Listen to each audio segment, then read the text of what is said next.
Have you ever heard a 16, 17-year-old girl having headache, vomited, and collapsed in the college? I'm quite sure every once in a while you'll hear stories of this, or a couple of you may yourself have been a victim of this many times for different reasons. Could have been a migraine headache, it could be just a headache, whatever it is. So here's one such story. This girl had a headache, vomited, became very severe, and collapsed. And suddenly people realized that she was not getting up, she was not responding, and they realized something was going wrong. And she had some difficulty in breathing. So her parents were not in town and they called, and then something, luckily, when they called them up, what was very interesting is the family where they stay in Whitefield, their neighbor is the medical director of our hospital. He was called Dr. Merzi Marker, who's unfortunately no more now. He's a great guy. So they called him, or somebody contacted him, and he said, bring her to a hospital. And from her college, our hospital, Bhagwan Mahavir Jain Hospital, is very close. So her teachers and a couple of our friends rushed her to our emergency. And I was in hospital, I was just getting out of OT, I ran down to the emergency. And I went and saw her, she was deeply unconscious and doing like this, to what we call as decerebrate posturing or extensor response. Now, why is this so dramatic or important? So, for those who do not know, when somebody becomes unconscious or goes into a stage of coma, we have a way of scoring coma, which is called the GCS. It's a clinical scale. It's called the GCS, which is the Glasgow Coma Score. Globally, neurosurgeons use this scale to sort of objectify the subjective data of unconsciousness. Now, the best score is, like you and me, is 15 by 15. The worst is 3. And this is a score of 4. So you can imagine how deeply unconscious she was. And anybody with a Glasgow coma score of 6 or less, irrespective of the cause, has a 90% mortality, which means out of 100 patients who come like this, sometimes up to 90 can die if not managed early. But she was in a situation, she was having difficulty to breathe, so our emergency doctors immediately put a tube into her lungs, into a windpipe, and got her on an artificial ventilator. Then we stabilized her medically and rushed her to a CT scan. And the CT scan shows, very interestingly, a massive hemorrhage in the brain, a bleeding inside the brain. This was not an ordinary bleeding, it was a bleeding in the center of the brain called intraventricular hemorrhage, or IVH. Now, what is this ventricle? For all of us human beings, we have water containing cavity in the center of the brain called the ventricles. Okay, you have the lateral ventricles, you have the third ventricle and the fourth ventricle. And she had blood in all the ventricles, and this is the center of the brain. Can you imagine? And there was thick blood in the ventricles, and because of which, the ventricles had blown up. Why did the ventricles blow up? Because this ventricle water is constantly circulating. Every day in each of us, we have about half a liter of new water that's coming in, bringing in nutrition. The old water, 500 ml, is going out, carrying rubbish. Okay, the debris. Now this bleeding has gone in and blocked the outlets. Fresh water is coming in. The skull is a fixed cavity. So even if you have 10-15 ml more fluid inside, there's a pressure cooker effect. It's like a bucket that is full, and even if you pour half a cup of water, it overflows. So she was like this, with sluggishly reacting pupils in the eye because of very severe increased pressure inside her brain. Now you see, here is the situation of a 16-year-old girl brought in deeply unconscious, the massive intraventricular hemorrhage, needing urgent surgery.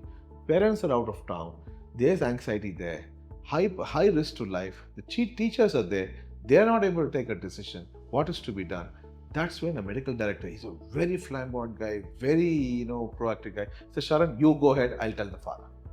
So literally, because there was this relationship between them, we pushed her into the OT. I had to make a hole in the skull, here, and put in a tube to remove this, reduce the pressure, and remove this blood inside the water containing cavity. Did that, within the next 20-25 minutes. Then we sent her to the ICU. She was on ventilator. She remained unconscious for many days.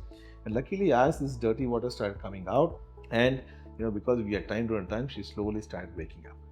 Eventually, she became conscious, and then the ventricles cleared. Sometimes, it doesn't clear so well, but luckily in her, it cleared well, and the circulation restored inside without any block. On the 7th day, I pulled out this tube. So once the blood got clearer, we had to now chase it and find out what was happening inside. Why did a 16-year-old girl who was otherwise fit and fine, not on any medications, bleed like this? And when we did a CT angiogram and an MRI and things like that, we found an angioma deep inside her brain, which is like a blood vessel abnormality in the thalamic region of her brain. And that had burst, a blood vessel abnormality, and caused this problem. Now it was in a situation that we can't operate these things. So she went into a procedure called gamma knife. Once she recovered from this whole process, she was fine. She had some cognitive issues in the beginning, and that also resolved over the next few weeks. And luckily she had an uneventful, complete recovery. And then I sent her to one of my good friends in PG at Chandigarh called Professor Dr. Manjul Tripathi, who heads the gamma knife center there for a gamma knife treatment. And once she's done that, she's completely recovered. She's completely fine. Not only she's fine, what was the icing on the cake is she contacted me a couple of weeks ago and said, I want to shadow you for 5 days. I'm doing my 3rd year MBBS. Can you imagine a girl who would have died if she had, come in probably half an hour, 1 hour later, or could have survived with serious disabilities. Luckily she came to us on time. We did what we did on time. Completely recovered. Now studying to be a doctor. So this is the OT where Sarah, when she collapsed, was brought to our emergency, and we pushed her into this theater to put an EVD. And obviously she doesn't remember what's going on. She was extending to pain. She was deeply unconscious. But now it's deja vu. So she's come back here as a 3rd year MBBS student, shadowing me and looking at what's going on in the OT. So what do you think? How does it feel to come? It's a strange question to ask you, but it's crazy. I mean, because you're an MBBS student, it'll be not too bad compared if you're not an MBBS student. I don't have any words. Yeah.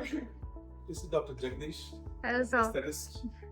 So do you remember the day she came in as your Yeah, patient? you should tell the story. And it was called to ER in the evening that day. I think it must be around 4 or 5 o'clock. It's in the afternoon. Yeah, so first thing is I see a girl who is semi-conscious or not having a good GCS, the coma scale. And there was nobody, I didn't find any of her parents. It was only her teachers, the nuns from the Mount Carmel who got her here. And I remember seeing her teachers, a few of her teachers, and in fact we took signatures from them because her parents weren't physically here. We spoke over the phone, and in fact her sisters and the teachers signed the consent forms because she was not in the state to take the consent. And we had to immediately shift her to the operating theatre, and Dr. Sharan and his team did an excellent job, and the result is right in front of us. I don't think it requires any more testimonial than what we have seen right now. Good to see someone who has come out so hale and healthy, and in fact joining our own fraternity. I agree. That's the icing of the cake. I agree with you. So it's one of a blessed day to see something. Yeah, for us it's like a nasha. You will realize that Yes, as it's you go more further. energy, and wishing you all the best for your future, and would like to see you grow somewhere on the pinnacle of medical sciences, and look forward to see you grow well. And I will be proud to see, for example, when my gynecologist saw me and she knew that I was anesthetizing her son, it was such a blissful thing for her because she was the first one to catch hold of me when I came to this earth. And this is the same way. He delivered you for the second time after your mom. And we would always consider you as our own child to see you, grow and come forward. Looking forward to see you. Okay? Do you know there are 250 lady neurosurgeons in India today? Yeah, so actually neurosurgery used to be a men's domain. People are so tough, something else like this. Yeah, there are lots. There's a separate women neurosurgeons group 250 of them. In India itself, globally there are many, many more. So you never know, by the time you even consider becoming, I think your neurosurgeon, there'll be definitely many, many more.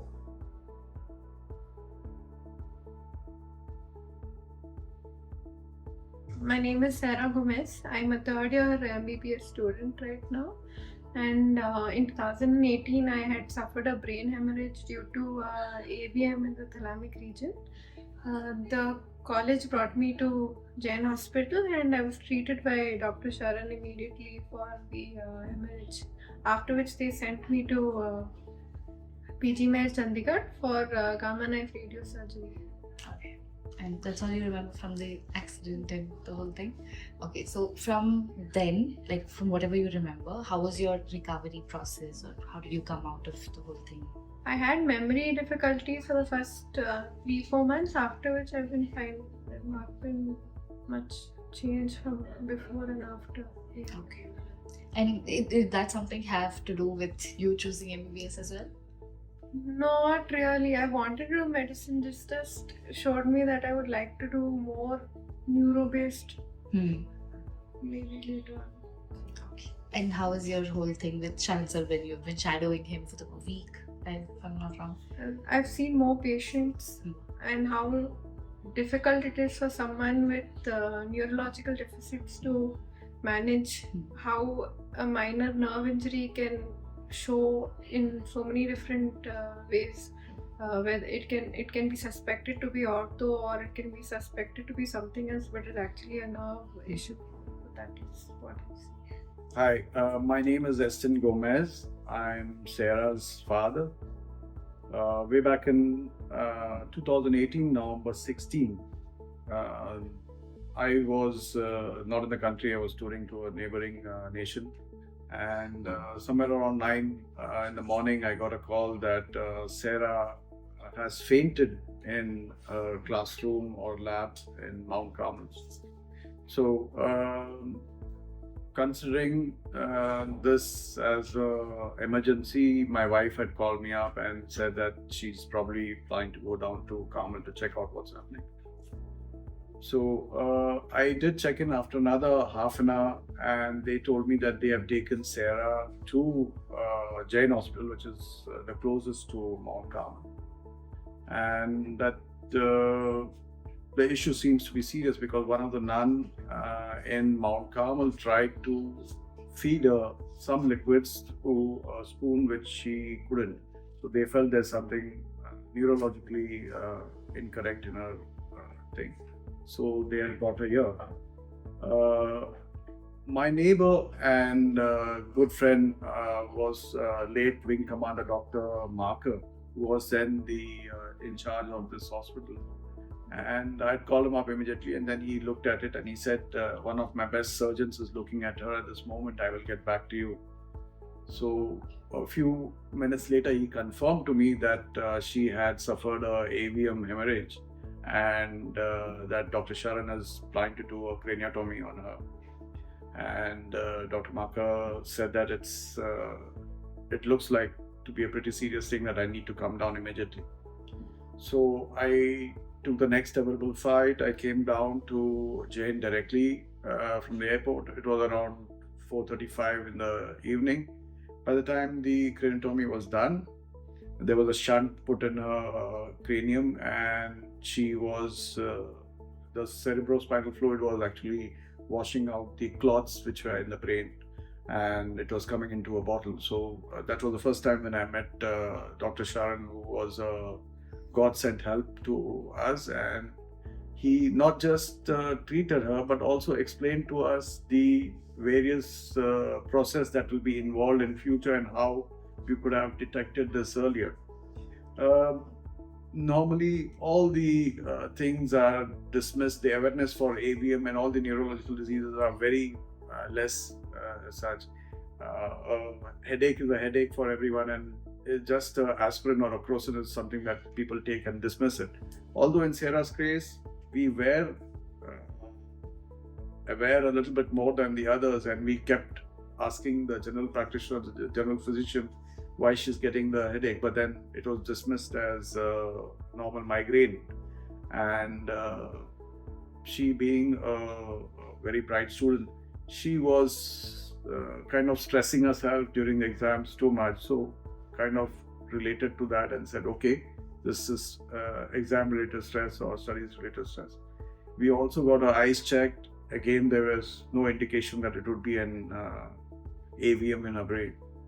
So after the craniotomy, she did have a little bit of gait balance issues and orientation issues where she could not actually remember for a period of say 10 days, 12 days. But as that period became narrower, I mean, the other days started filling in, she did pick up quickly. She had aspired to be a pilot in the last year of her 12th, but then because of this trauma, maybe they would not have taken her into the aviation program. So the next option that she always had was to do medicine, and we helped her in doing that. So now she's successfully doing her third year MBBS, and the AVM is past history in her case. It must have been scary for such a young. Very much, yes. It was very scary, and it was something new that we had never known, that we have to look for certain signs in children. But now, not just at home, but also with other children who I interact with, and I look around for such signs if there is something. Yes. Anything else you would like to add, sir? I think awareness for neurological impediments has to be given more fillip as such. Yes. Nothing is more satisfying for us doctors like that when we see stories like this, from the depths of hell into when the patients come out, to know what is going on is a miracle. It's not just important what we do. What is important is those people who brought her here on time, and whatever else happened, that is destiny. Because even though we do the best of surgeries, every patient may not have as best as a result as you heard Sarah speak. So there's something beyond us that many times determines the outcome. So guys, don't forget that, fate, luck, destiny, whatever it is, you have to pray to God every day, so that even if some crisis like this happen, you get to the right place at the right time and the right thing is done so that the best results can happen. Thank you for watching.